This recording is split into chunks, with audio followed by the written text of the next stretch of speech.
తీసుకుంటున్నారు అని వాళ్ళే చెప్తున్నారు. అసలు ఈ ప్రాజెక్ట్ వయబులే కాదు అని కూడా చెప్తున్నారు ఫైనాన్స్ మినిస్టర్ గారు.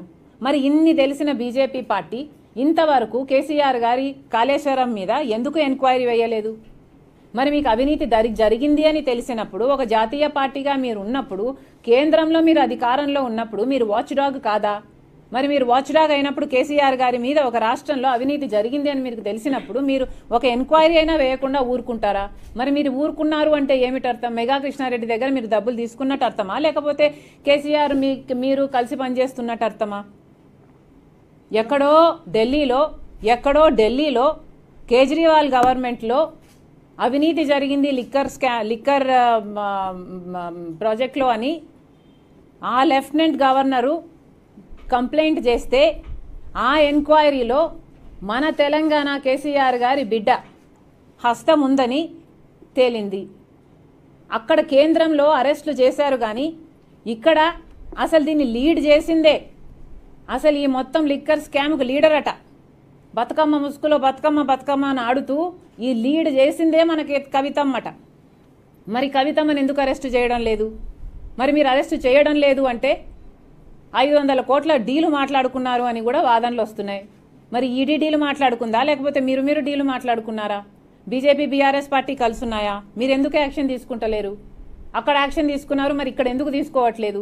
చిన్న వాళ్ళని అరెస్టులు చేస్తున్నారు, కానీ పెద్దవాళ్ళు ఇన్వాల్వ్ అయి ఉన్నారని తెలిసి కూడా మీరు ఎందుకు చేయటం లేదు? మరి మీరు చేయటం లేదు అంటే మీరు కలుసున్నారని మేము అనుకోవచ్చు కదా, కాంగ్రెస్ పార్టీ కూడా ఆరోపించవచ్చు కదా. నేను చెప్తున్నది ఒకటే, దయచేసి రాజకీయాలను పక్కన పెడదాం. రాజకీయాలు అందరూ చేయొచ్చు, మనందరికీ రాజకీయ పార్టీలు ఉన్నాయి, కానీ ఇది రాజకీయాలు చేసే సమయం కాదు. మన నిరుద్యోగుల కోసం మనం ఒక్క ఎజెండాతో పని చేయకపోతే వాళ్లకు న్యాయం జరగదు. ఏది ముఖ్యం? మనకు రాజకీయాలు ముఖ్యమా, లేకపోతే మన యువత ముఖ్యమా, మన బిడ్డలు ముఖ్యమా? ఇంతమంది 10 లక్షల మంది మోసపోయారే ఈ పరీక్షలు రాసి, కనీసం సిబిఐ ఎంక్వైరీ కూడా వేయించుకోలేకపోతున్నామే. మనం ప్రతిపక్షాలుగా ఏమి సాధించినట్టు? అదే మనం కలిసి పోరాటం చేస్తే ప్రగతి భవన్లో కూర్చొని ధర్నా చేయొచ్చు, దేశమంతా తిరిగి చూస్తుంది. సిబిఐ ఎంక్వైరీ ఇప్పించుకోవడమే కాదు, 191,000 ఉద్యోగాలు ఇప్పించుకోవడమే కాదు, 3,85,000 ఉద్యోగాలు కూడా భర్తీ చేస్తాడు కేసీఆర్ గారు మనం కలిసి పోరాటం చేస్తే. అందుకే చెప్తున్నాం, కలిసి పోరాటం చేద్దాం.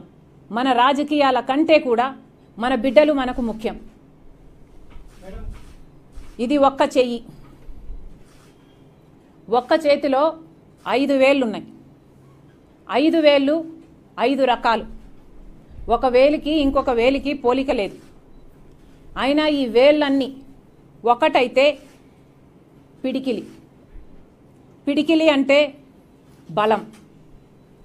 మన పార్టీలు వేరే, మన అజెండాలు వేరే, మన జెండాలు వేరే, మన పార్టీ సిద్ధాంతాలు వేరే, కానీ పార్టీలన్నీ కలిసి వస్తే పిడికిలి బలం. అదే నేను చెప్తున్నాను.